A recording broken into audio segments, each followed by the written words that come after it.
कौन बनेगा करोड़पति का 13वां सीजन। पहले कंटेस्टेंट बने हैं झारखंड की राजधानी रांची के युवा वैज्ञानिक और शिक्षक ज्ञानराज।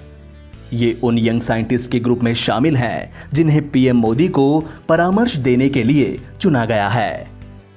ज्ञानराज बच्चों को नए नए रोमांचक तरीकों से एडुकेशन भी देते हैं। नवभारत टाइम्स से बातचीत में ज्ञानराज ने खोले अपनी जिंदगी के राज और शेयर किया केबीसी का अनुभव। अमिताभ जी से मिलना तो एक सपने जैसा होता है। यूजुअली जो है अमिताभ जी पूरे देश के रोल मॉडल हैं और जब हॉट सीट पर बैठने का मौका मिला, अमिताभ जी से आमने सामने बातचीत का मौका मिला, तो ये सपने के पूरे होने जैसा है, क्योंकि हम लोग खुद भी अमिताभ जी की फिल्मों को देखकर बड़े हुए हैं। हमेशा से वो एक रोल मॉडल हमारे रहे हैं। उनका किरदार हमेशा से हमारे दिल के करीब रहा है। तो जब आमने सामने अमिताभ जी से मिलना हुआ, अमिताभ जी से बातचीत हुई, हॉट सीट पर काफ़ी समय अमिताभ जी के साथ मेरा गुजरा, तो ये पूरा का पूरा एक्सपीरियंस जो था काफ़ी अमेजिंग था। एक ऐसा एक्सपीरियंस था जो मैं ज़िंदगी भर याद रखूँगा। कि आप बता रहे थे कि अमिताभ जी जितना मेहनत करते हैं सुबह से अब शाम तक शूटिंग हुई, तो इस बारे में भी थोड़ा बताएंगे कि कैसा आपको फील? अमिताभ जी के बारे में मैं यही कर सकता हूँ कि उनके लिए एज जो है बस it is just a number, यानी वो अभी भी काफ़ी एक्टिव है, काफ़ी एनर्जेटिक है। शूट का जो पूरा प्रोसेस होता है काफ़ी लंबा समय होता है, पूरा डे आवर जो है 12-13 घंटे का शूट होता है और अमिताभ जी जो हैं काफ़ी एक्टिव रहते हैं, काफ़ी एनर्जेटिक रहते हैं। उनकी बातचीत देखकर मुझे ऐसा लगा, या उनसे बातचीत कर उनका जो पूरा वर्किंग है वो देखकर ऐसा लगा कि जैसे हम लोग यंग जो पीपल हैं, हम लोगों को उनसे अगर वो इस एज पे इतना वर्क कर सकते हैं तो हम लोगों को तो और ज़्यादा इंस्पायर होना चाहिए और हम लोग को और ज़्यादा वर्क करना चाहिए। ज्ञानराज रांची से करीब 16 किलोमीटर दूर स्थित गांव नगड़ी के रहने वाले हैं। 12वीं बोर्ड की परीक्षा में पूरे झारखंड में टॉपर रह चुके हैं। इस सफलता पर उन्हें इसरो समेत देश भर के कई उच्च शिक्षण संस्थानों से इंजीनियरिंग की पढ़ाई करने का मौका मिला। पढ़ाई पूरी करने के बाद उन्हें कई बड़ी बड़ी कंपनियों से ऑफर मिला, लेकिन ज्ञानराज ने अपनी क्षमता और प्रतिभा का उपयोग ग्रामीण क्षेत्र में रहने वाले बच्चों के लिए करने का निर्णय लिया। ज्ञानराज का चयन पीएम मोदी को परामर्श देने के लिए भी हो चुका है। हाँ, मैं ये बताना चाहूँगा कि मेरी जो पढ़ाई हुई है वो नगड़ी गांव में ही हुई है। यहाँ पर एक स्कूल है और राज इंटरनेशनल स्कूल, मैं इस स्कूल में ही मेरी शुरुआती पढ़ाई यहीं से हुई। मैट्रिक तक की पढ़ाई मैंने यहीं की है और उसके बाद जो है मेरी 11th और 12th की पढ़ाई संजय वेस कॉलेज से हुई।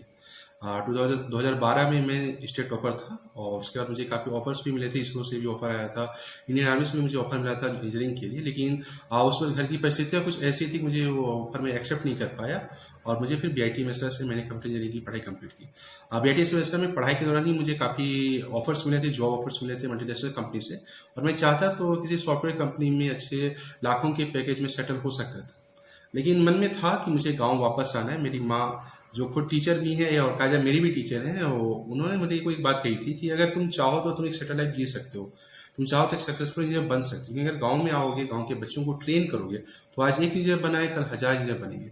तो माँ की ये बातें जो थी मेरे घर को घर कर गई और मैंने सोचा कि मुझे वापस अपने गांव में आना चाहिए, इसलिए मैंने कोई जॉब एक्सेप्ट नहीं किया। मैं वापस अपने गांव में आया और अभी बच्चों को ट्रेन कर रहा हूँ और अभी मेरी ट्रेनिंग से काफ़ी बच्चे इन फ्यूचर जो है बहुत से फील्ड पे आपको दिखाई देंगे, कुछ इंजीनियरिंग में, कुछ मेडिकल फील्ड पे और भी डिफरेंट टाइप के प्रोफेशनल फील्ड पे वो जरूर दिखाई देंगे। केबीसी का ये जो एक्सपीरियंस है इस सीजन का, 13 सीजन का, थोड़ा अलग था, क्योंकि अगर जिन लोगों ने इनका पिछला सीजन यानी 12th सीजन देखा होगा, उस वक्त कोरोना के कारण किसी भी टाइप की ऑडियंस नहीं थे, सब कुछ खाली खाली सा था। इस सीजन में ऑडियंस भी हैं और चीज़ें जो है काफ़ी अच्छा है, एनर्जेटिक पूरा माहौल था।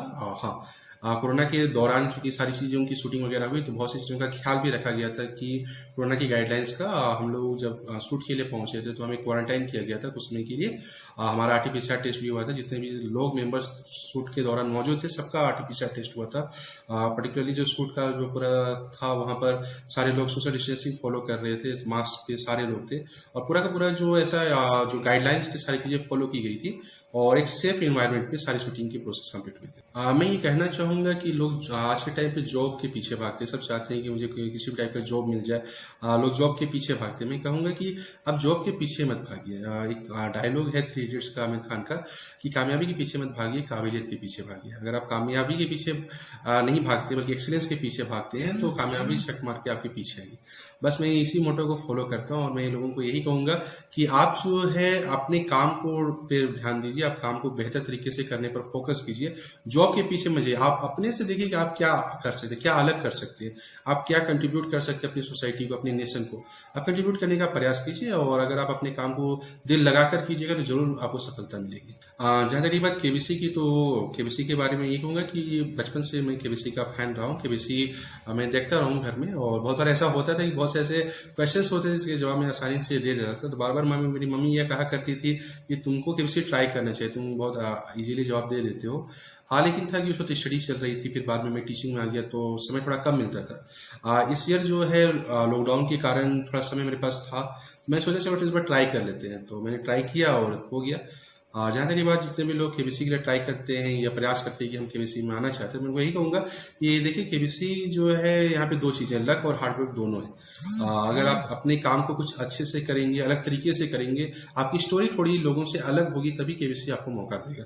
तो हम यही कहेंगे आप जो भी करते हैं अच्छे से कीजिए, और अगर आपका लक होगा तो आप जरूर केबीसी के मंच तक आइएगा।